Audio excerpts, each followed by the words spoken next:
Ashen One, thy gift of flame has taken root. As painful as it is to say it, with the release of the Ring City DLC, Dark Souls is officially on hiatus. It's not so much an ending as a turning point, according to series creator Hidetaka Miyazaki, but the series is, nonetheless, being put on hold indefinitely. So since we're saying farewell for now to the boss battles, quixotic NPCs, and the mysterious, almost dreamlike franchise we know and love, one question looms large in the mind. What the hell do we play now? To try and take the edge off, I've compiled a list of games that might just scratch the same itch in lieu of any more Dark Souls releases.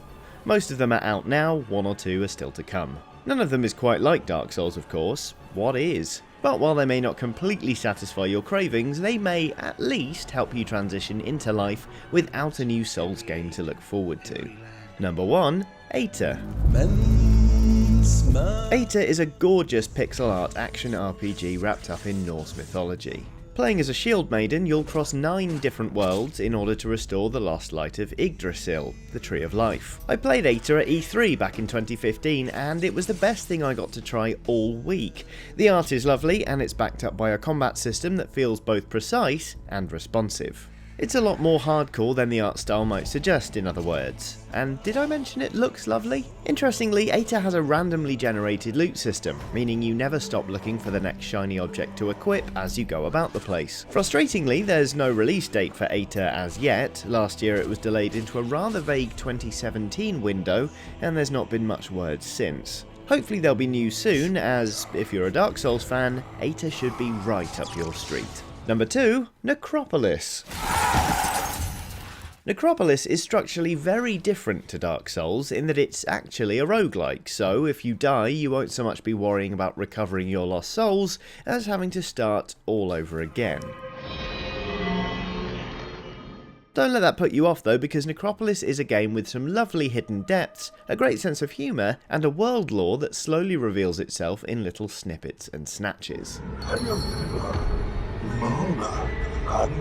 See, the star of Necropolis is the Brazen Head, your host and guide through the Necropolis, who has been in the job so long, he's sort of just phoning it in by this point. As you explore each sprawling, enemy-filled level of this ever-changing labyrinth, the Brazen Head follows your progress in a sleepy, vaguely detached way, speaking to you on occasion to pass the time while he waits for your inevitable demise. Necropolis is a slow, ponderous roguelike, and to be honest, it's my favourite on this list. Well worth a go. Number 3, Dark Mouse.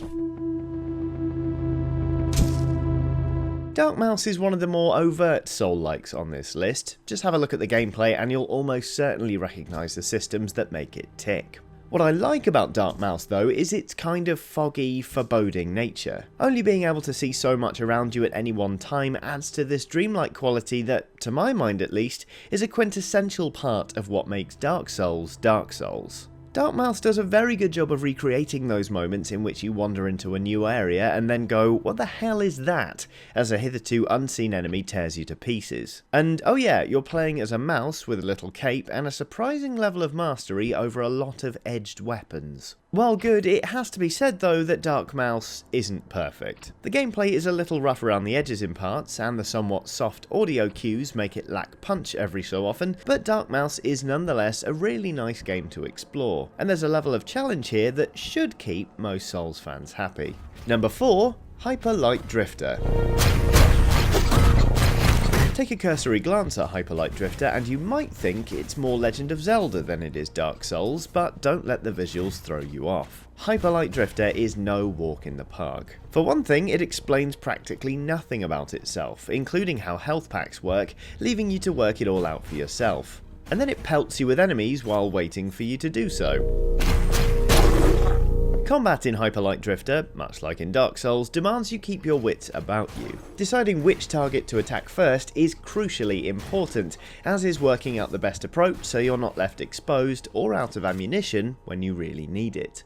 Dodging is also very important. Because its weapon systems are so heavily intertwined with one another, Hyperlight Drifter is a real balancing act of an action RPG, one with tense peaks and rewarding moments of calm. Okay, so you won't be fighting anything as grim as the enemies you might encounter in Dark Souls for instance, but it's still gonna test you either way. Number 5, Neo.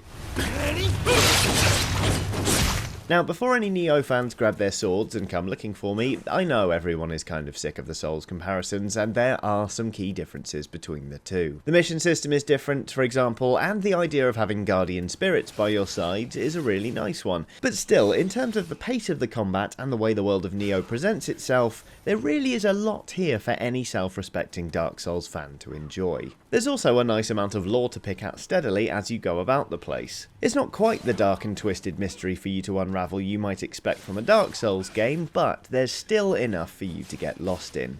The stars of this lore are undoubtedly the yokai, large enemies plucked straight from Japanese folklore and given ridiculous attack stats. And oh yeah, you start off the main game in the Tower of London and have to run around in your pants until you've killed enough beefeaters to dress up as one. What's not to love? Number 6, Sultan Sanctuary. Sultan Sanctuary is probably the game on this list that's easiest to explain by virtue of the fact it took pretty much everything not nailed down out of Dark Souls and then lovingly recreated it with a cartoonish 2D style. Everything from dropping XP when you die to stamina management, covenants, and even the leveling system is straight out of the Dark Souls playbook, which makes Sultan Sanctuary a bit of an unoriginal game, sure, but it also makes it a very good one. Notably, Sultan Sanctuary has done a very good job of aping the Dark Souls level design, with plenty of tantalising shortcuts and looping sections for you to contend with. So, Sultan Sanctuary is well worth a look in, even if it's hard to shake the feeling you are playing a Dark Souls clone. Number 7, more Bloodborne? Of course, one of the biggest questions to come out of Miyazaki putting Dark Souls on hold is, what's coming next? We already know a brand new IP is in the works, but lest we forget, we already had one of those just 2 years ago. Bloodborne is about as close to Dark Souls as you're going to get without just throwing in the towel and replaying Dark Souls. With no shields and a chance to regain lost health by making your enemies bleed, it's got a different, much more aggressive bent to it, but there's still no denying Bloodborne is absolutely sodding brilliant.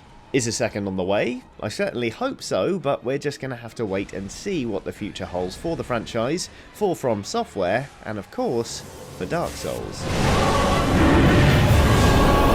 And there you have it, a handful of games that should hopefully make it easier to imagine a life without a new Dark Souls on the way. If you have any recommendations of your own, please do add them in the comments. Hopefully you enjoyed this video. If you did, we've got plenty more on Dark Souls. I reviewed the board game recently, I also made Esther soup in real life, and Aoife took a look at the toughest moments in the Ringed City DLC. Have a look and subscribe if you feel like it. Either way, thanks for watching.